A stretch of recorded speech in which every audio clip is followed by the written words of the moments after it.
Mr. Feelgood that only makes all his projects like a Taj Mahal. It was kind of feel good, funny, and yet smart. The idea of building a TV station became so, compelling for me. It was such a great idea. The best people are those who are beneficial to others. So it's not worth it. Take the pressure, take the hit, roll with it. I promise you will regret it. Don't do it. It's not to the extent you compromise your values. All the mistakes, we took the wrong turns. Why do you have to? Assalamualaikum everyone. This is a very special episode. This is my first ever episode of my podcast. Nice to sit with you. And I have a very special guest today. Someone who I have admired for a long time in my career. I've always see him from afar because I was also in the broadcasting industry. But he's just very far. Until many, many years later, I had the opportunity to serve and work under him. Like I said, he's a very special person in my career who has shaped how I think, how I look at life. I've always tried my best to be like him. Everybody, please welcome Sri Effendi Norwawi. Sri, it's a pleasure having us today, Sri. In your favorite room, as your wife said it to me, you spend a lot of time in this room. The golf simulator. Yeah. Do you want to hold a golf club? Because Tiara says you go everywhere with your golf club. Do you want to hold one now? Yeah? Okay. We actually have a training. Okay. We don't have it here, but that's what we have. So everywhere I go,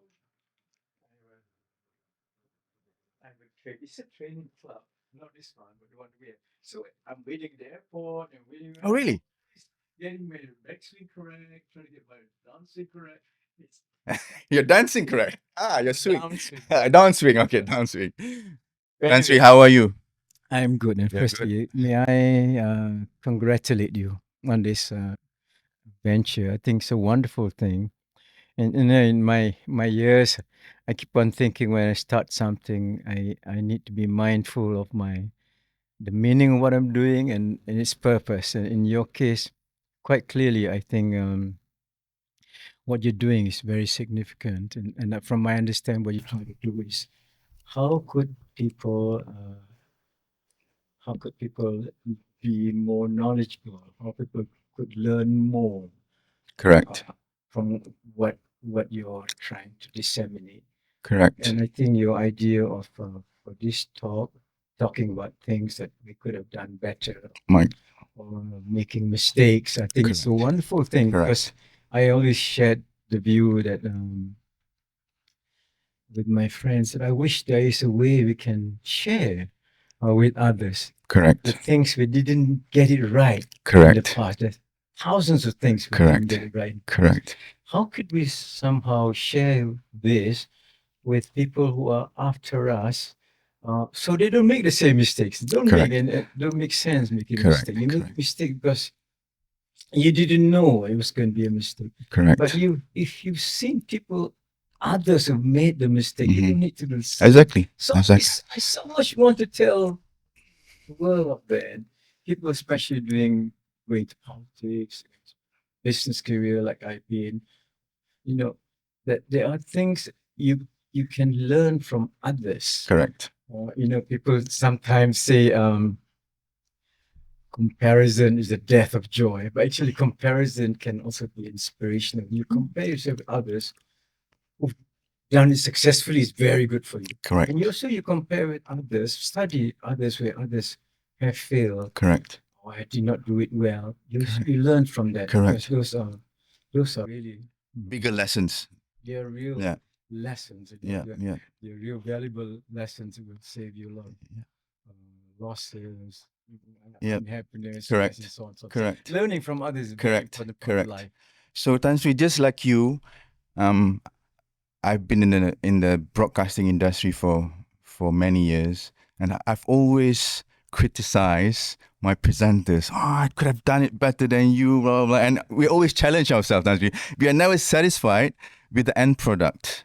So I've always wanted to have my own show, not necessarily on TV, but on YouTube or whatever. And when this podcast wave came about a few years ago, I didn't want to just jump on it and start something that is not well thought of. So one day I got inspired by this hadith by our Prophet Muhammad, Tan Sri, a very popular hadith that says, the best people are those who are beneficial to others. So my podcast show, Tan Sri, is basically based on that pillar. That is the ethos of my podcast show. So that whatever we chat about today, Tan Sri, the takeaway for our viewers is, look, we are just like you. We've done all the mistakes. We've took the wrong turns. Why do you have to take the same route? You can avoid them. Why not? Right? And the difference between you and us, probably we've done more mileage, especially you, Tan Sri. You've done more mileage. I think this is such a wonderful, very commendable effort.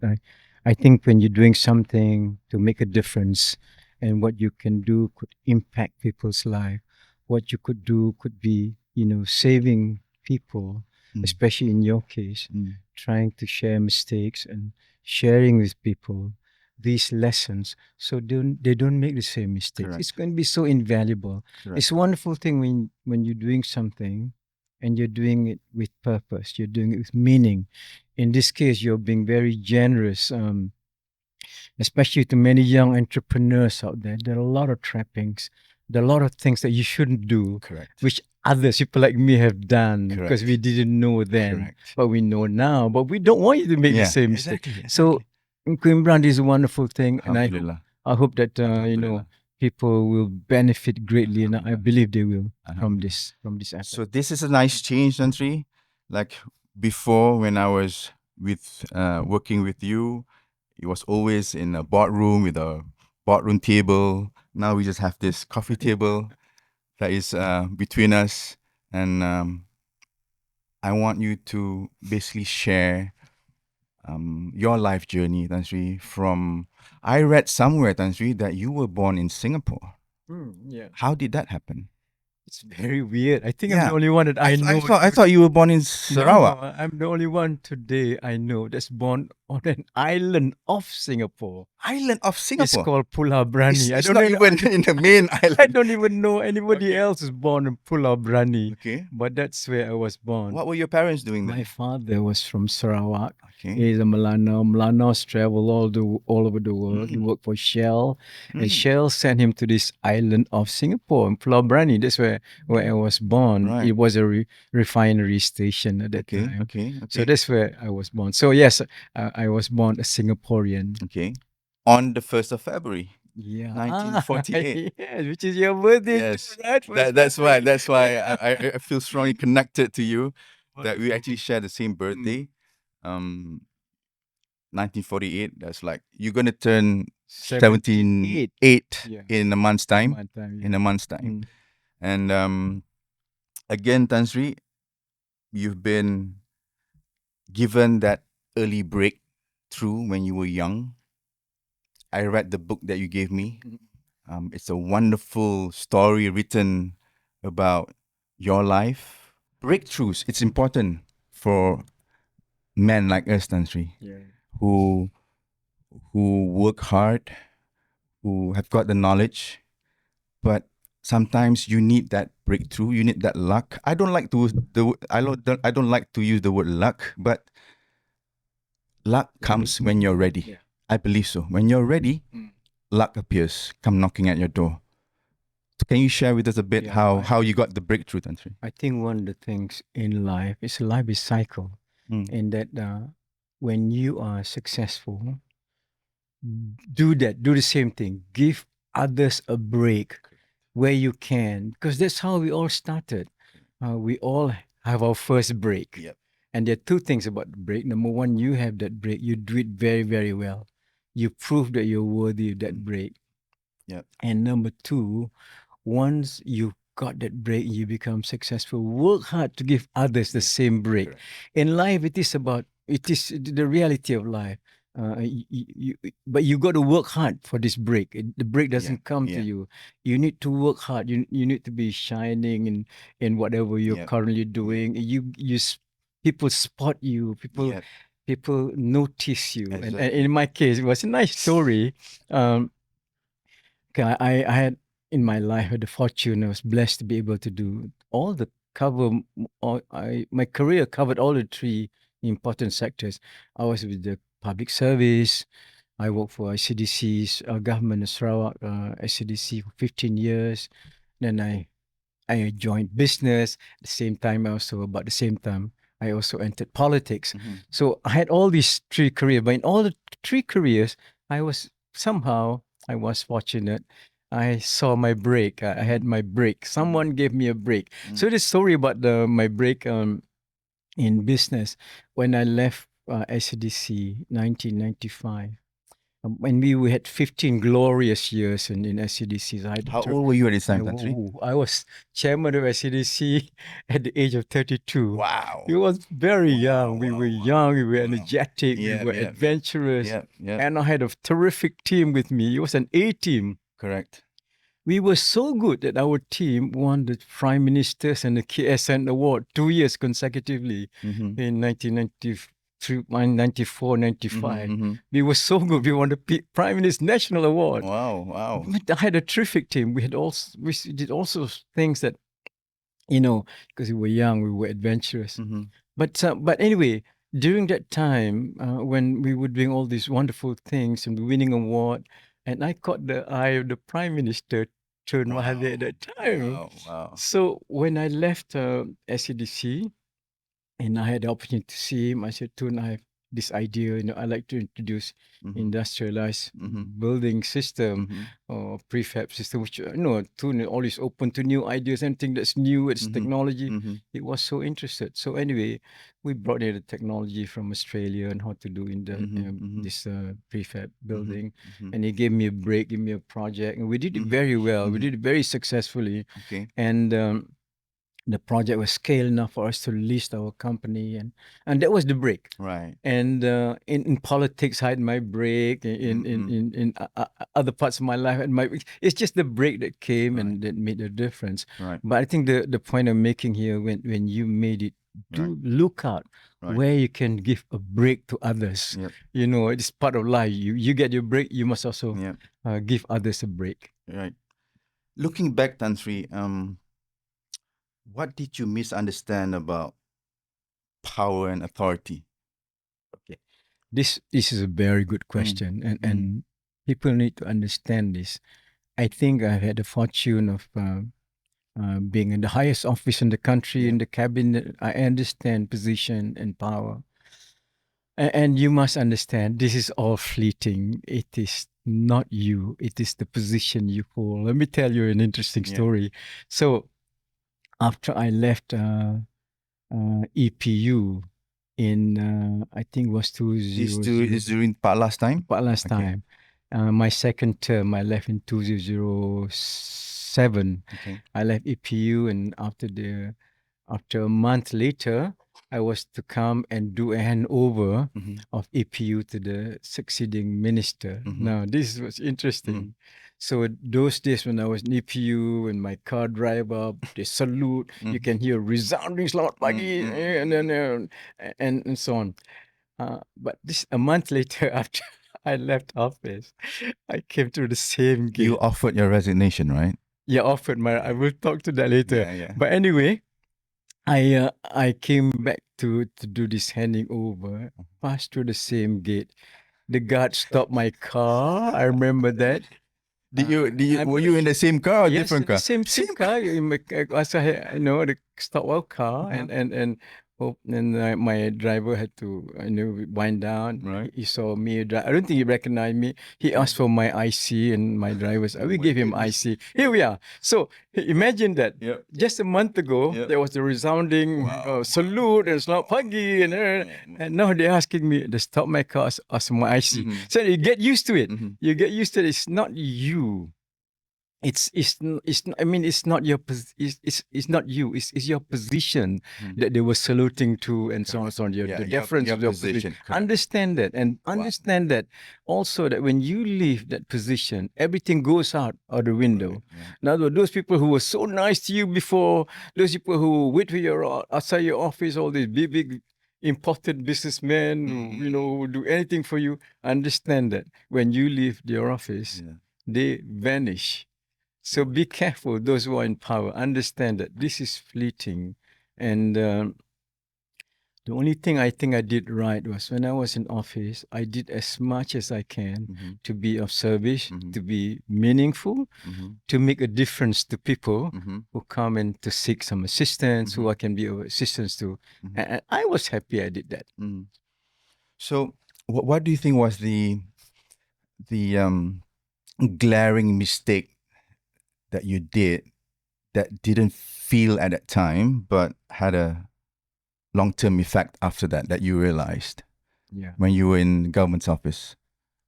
I think the government office was okay. I think it was just I was there. I think a lot of my life is about I'm blessed to be at the right place at the right time. I was in cabinet when Tun Mahathir was at the peak of his power, when the country was very politically very stable. Tun Mahathir was that time you were the agricultural. I was a minister of agriculture. Okay. Later on, I was minister in charge of economic planning. Yes.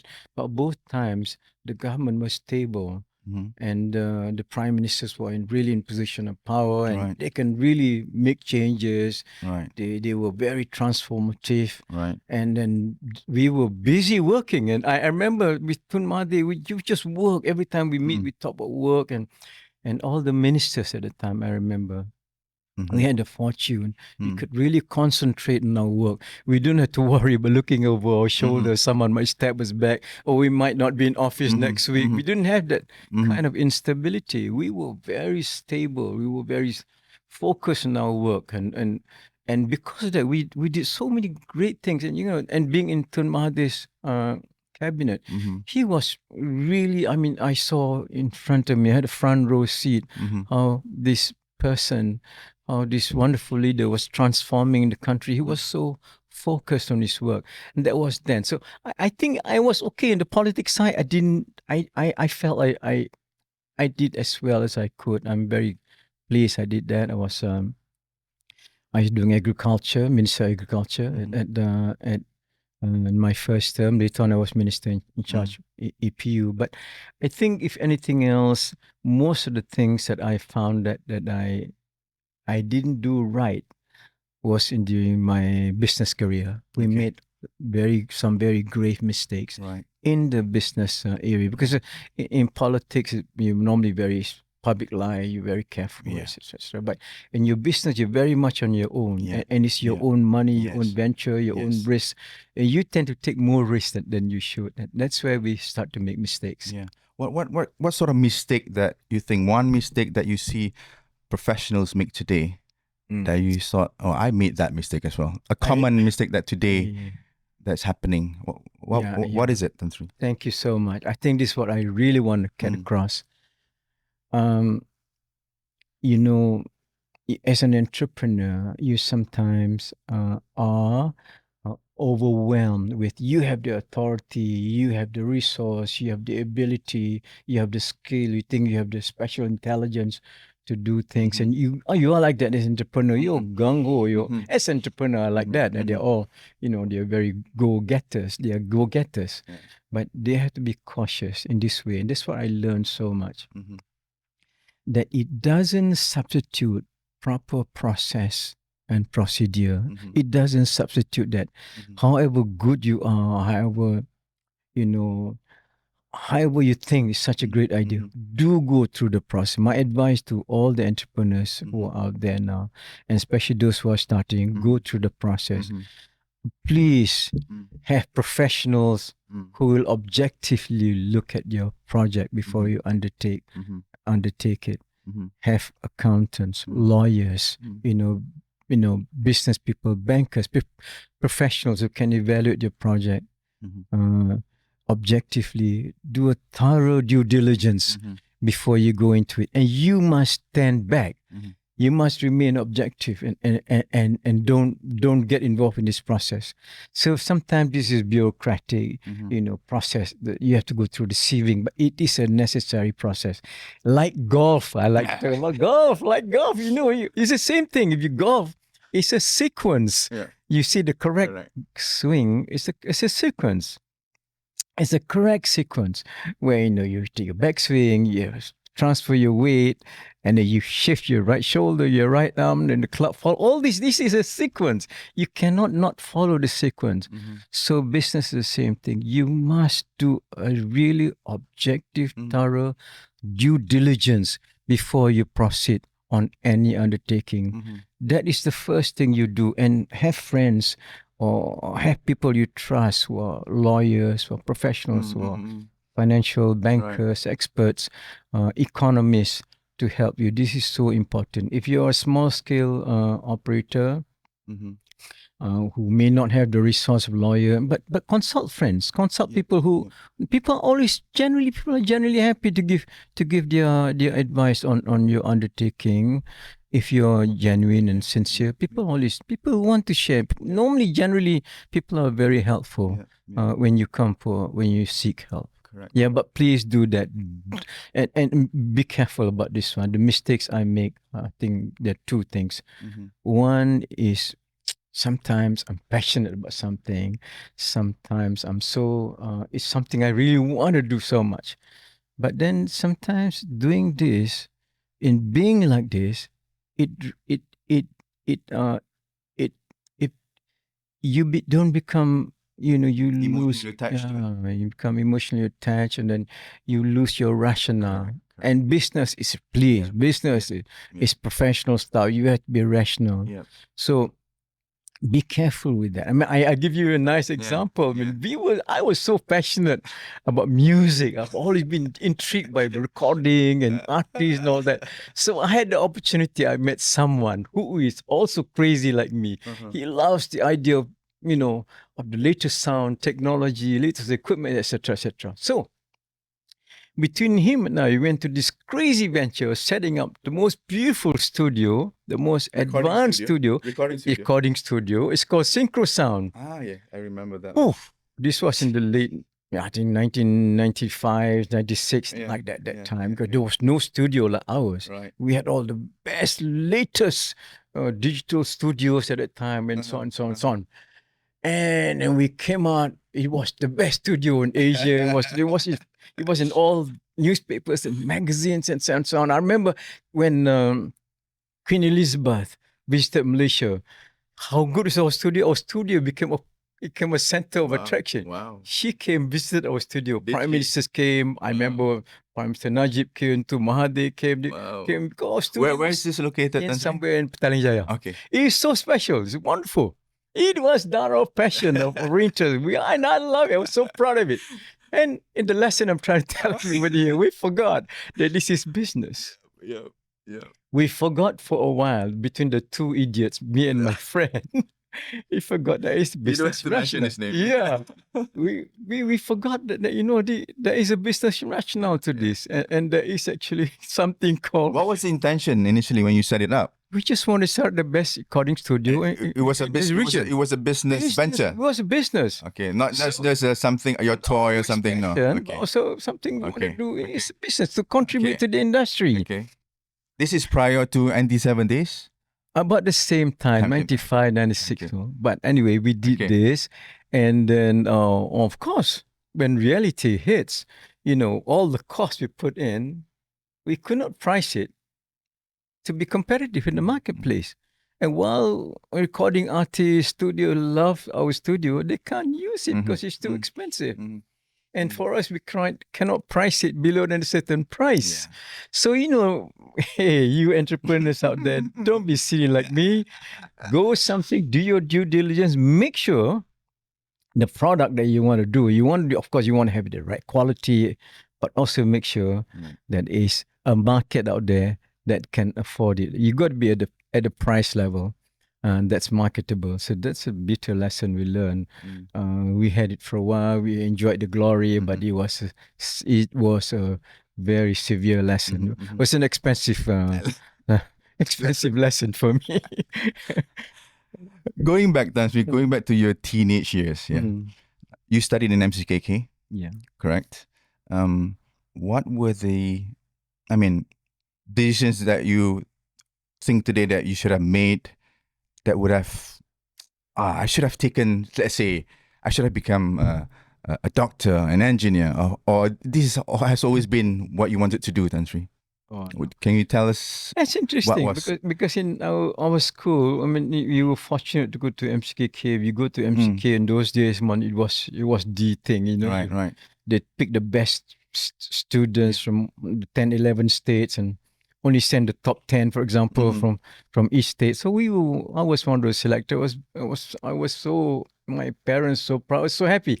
And actually when we were there, I come from a poor family, and for me, I saw this could be an elevation of my life. It changed my life, and I was just focused on studying to pass all my exams. I think that was all it's all about, to pass my exam, and then to stay. Were you a good student, Andrew? Yeah, not bad. I wasn't. Oh, No, I wasn't. Not that I wasn't. I was really into sports. I went to RMC. Yeah. So books is always secondary to me. It's always sports because I represented maybe like 7 sports for my school. So I had no time to do my revision. So it's always outdoors. But I study when I have to study. Yeah. So yeah, I did well in my important exams. And I wish I was that. oh yeah? I mean, I feel you and I is born the same day. Yeah. And I have another friend also, his name is Dr. Nick Amra, also 1st February. Okay. I felt that the 1st February after me, there was an upgrade. They were all good sportsmen. You know, like I know you're a good sport, or you're a great golfer, good sportsman. And Nick Amra, who's my other best friend in school, he was so gifted in sports. He played rugby for the school, he played soccer for the school. I mean, if you play rugby for MCKK those days, you're really in the elite. It's the best team in the country. I mean, I never got there. I mean, I never got to be that much, that good at sports. And I would play for the house. Even then, I would play in the reserve team. I wasn't that good. But anyway, if I maybe it was a blessing because of that. Then I focused more on my work and I did pretty well in school. I wasn't an outstanding student. Because in MCK, they were all the brightest kids in the country. But okay, I was average kind of thing. I did well. What was your favorite subject? Funny, at that time, it was history. I love history. So you have a good memory. Yeah, I have good. Yeah, I love history because I love what it teaches us in history. Yeah, I love history. But anyway, because of that, because I wasn't so great in sports, I was not bad in my at my work, in my schooling, in my studies, and I did fairly okay. But I think if I had it all over again, I would have done a lot more in school than I which I didn't do. I would have liked to really do other things. I would have liked to build, and I like young people today, to also probably learn from this. You know, in school and later on in university, are the best years for you to work on your personal growth as well, besides your academic growth, but your personal growth. I mean, at that time in school, there was debating society, there was photography society, there were so many other societies, which I was too, I don't know why. I made a mistake not joining that. I mean, Anwar Ibrahim was, of course, in the debating society. He was, of course, outstanding. And our PM Anwar, he's gifted, he's natural. So I don't think I would be PM if I joined a debating society, but I could be a better presenter than I am today. But I wish I had done that, which I didn't. I completely didn't do all those things. But anyway, and even in uni, I thought those of you who are in universities, this is the best years for you. Correct. To not just focus on your academic, but focus on your personal growth, because focus on your soft skill, because when you go out there to work, when you apply for a job, they don't just look at your qualifications. Correct. They look at how you present yourself. Yes. They look at how you communicate, how you try to express your idea, the soft skills, the communication skill, leadership skill, the Right. skill of Right. interrelationship skill. These are sometimes more important Correct. than the academic skills. So my advice to students in the higher senior school, students and university, please spend that time, invest that time on personal growth, which include also invest the time on sports. Correct. Because it's going to be important. I would urge you to please take up golf, take up tennis, pickleball. All these things are going to be useful. These are important life skill. Okay. Why you went to Australia to further your studies? Why Australia, Tan Sri? Well, those days you depend on the scholarship you get, and I got a federal scholarship, and so I was one of the experiment kids. I think this is 1967. Okay. So I think I was the second batch that was sent to the University of Tasmania, Australia. Well, which I think is a blessing for me. It's the most beautiful university to go to, most beautiful state to go to. The state is beautiful. The people are nice. The university is great. I think I had my greatest years. One of my best years in my life was in the University of Tasmania. It was so good. I have this story to tell you that when Danny, my son, when it's time to come up to the to select a university, I took him all over the place. I took him to Melbourne, Sydney, Adelaide, Perth. I took him everywhere, and I took him to the University of Tasmania as well. So I said, Dan, this is how it goes. You can choose. Of course, you have the right to choose any university that you like, because you've seen all these universities. And but if you want the scholarship of the Effendi Norwawi scholarship, I would urge you to choose university. I wish I had. So I said, I wish we had Effendi Norwawi scholarship back then during my time. So I told him, I would urge you, if you want the Effendi Norwawi scholarship, I would urge you to choose the University of Tasmania. Bless Danny, he did, and I think he did. And I think he had a great time too. The University of Tasmania is a beautiful university. Those who've not discovered holidaying in Tasmania, I really encourage you to do that. It's a beautiful country, a beautiful state. It's just a beautiful island to drive around, and people are very nice. Seafood is great. You still have a connection with Tasmania, right? Yeah. Do you want to share a bit about that? Yes, later on the university conferred me an honorary doctorate. For that, I did a little bit of lecturing. And when I retired, I went back to my university. I did a stint of studying history again. Nice. And that was very enjoyable for me. Yeah. Nice. Tan Sri, for the purpose of this podcast show, I sort of ask a few people that are very close to you in your life. One of them is Datuk Kai, our good friend. I told him, Kai, in 10 words, please describe Tan Sri. So this is what he says. Mr. Feelgood that only makes all his projects like a Taj Mahal. Those are the 10 words. Talking about Mr. Feelgood, Tan Sri, let's talk about NTV7. Yeah. How did that come about? That is really interesting. At that time, we're talking about what? 1996, 95, like that at that time. Yeah. At that time, there was only TV1, TV2, and TV3. And TV3. TV3 was the RTM, RTM 1 and 2, RTM 1 and 2, and then TV3. But it's also well known. TV3 is government owned, and it's very UMNO, dominated. It's well known. Correct. So I had this chat with Tun Mahathir. By the way, he's a wonderful person. I hope I get a chance to talk about how wonderful what he was when he was a prime minister. But anyway, I chatted Tun and said, has it occurred to you, this country made an independent TV, That's your pitch. That was your pitch.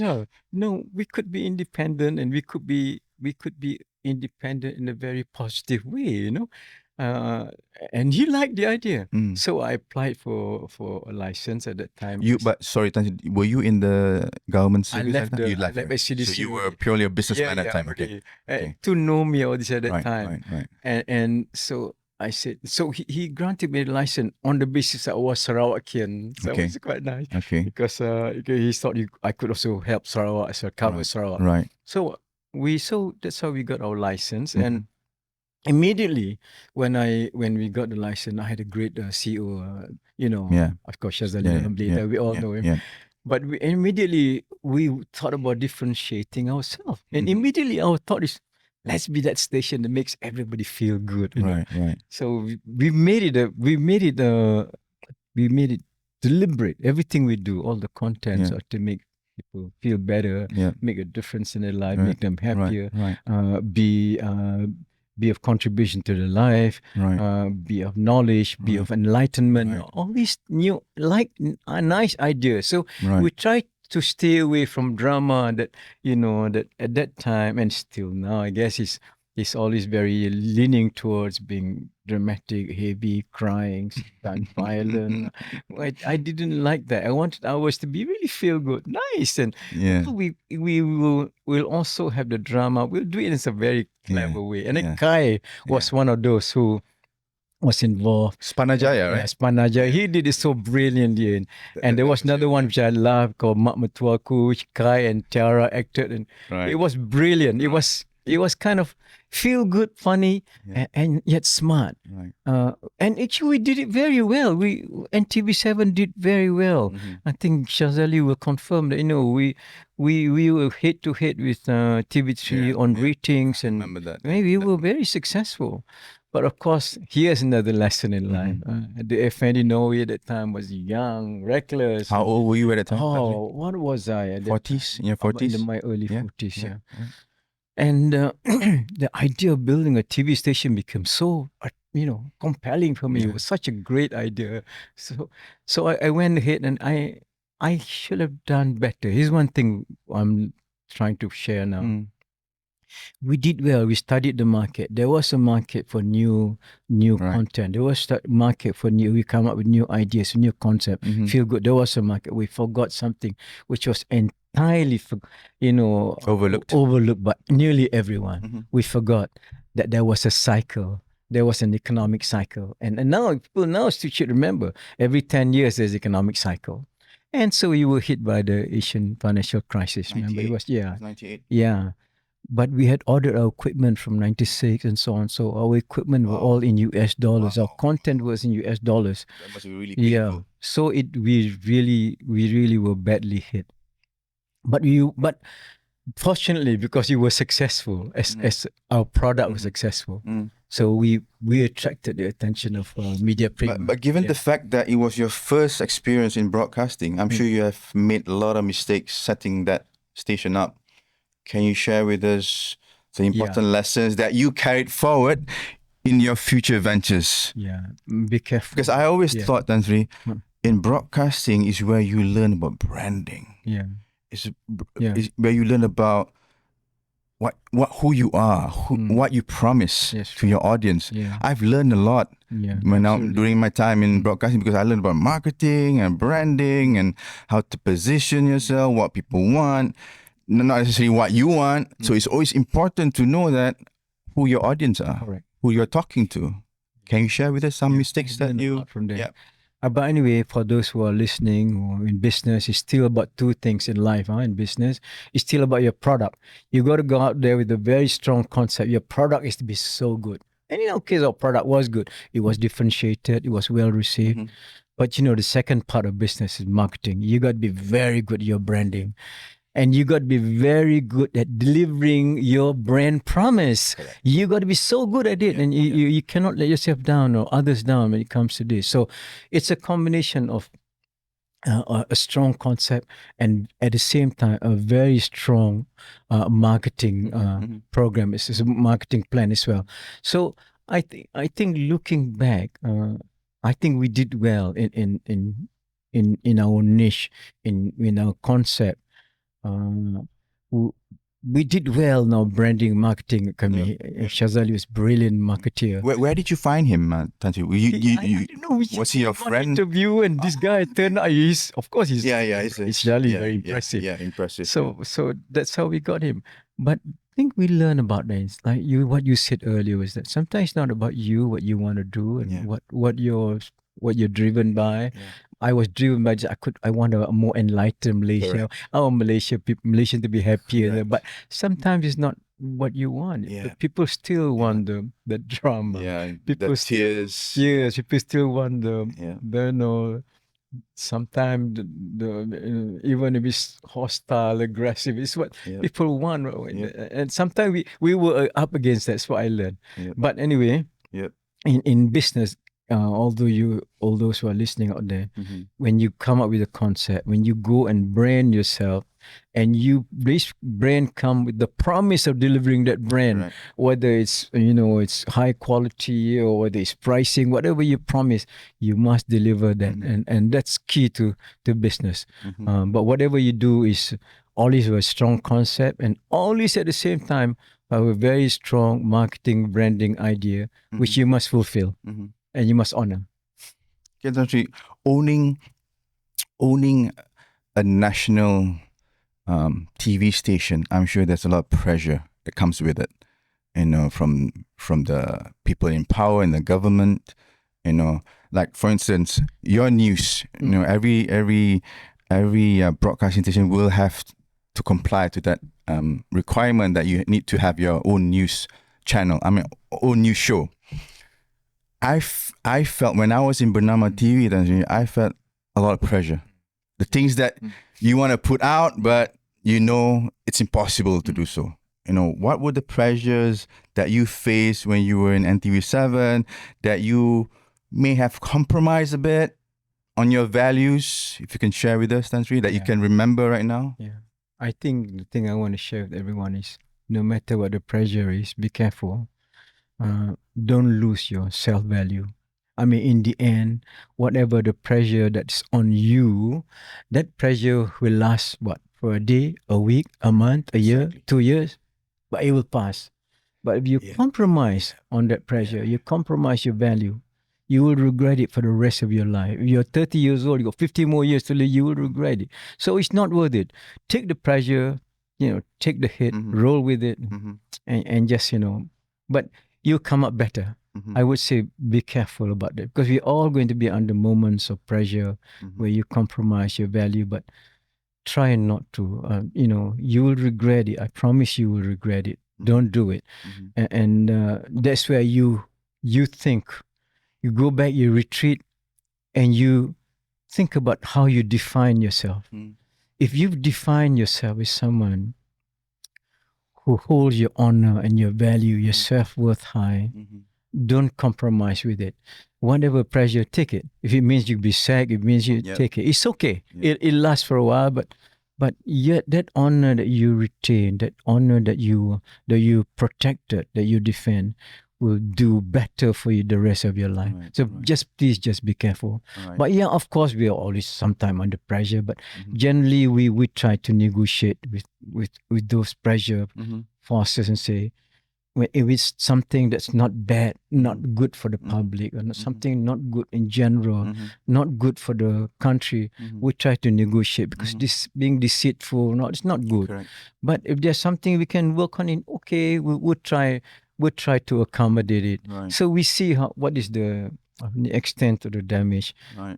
Life is about compromises. If the compromises is not to the extent you compromise your values, I think we have to take it. Let's live it like that. I'm currently at DeFi training, the most talked about gym currently in Klang Valley.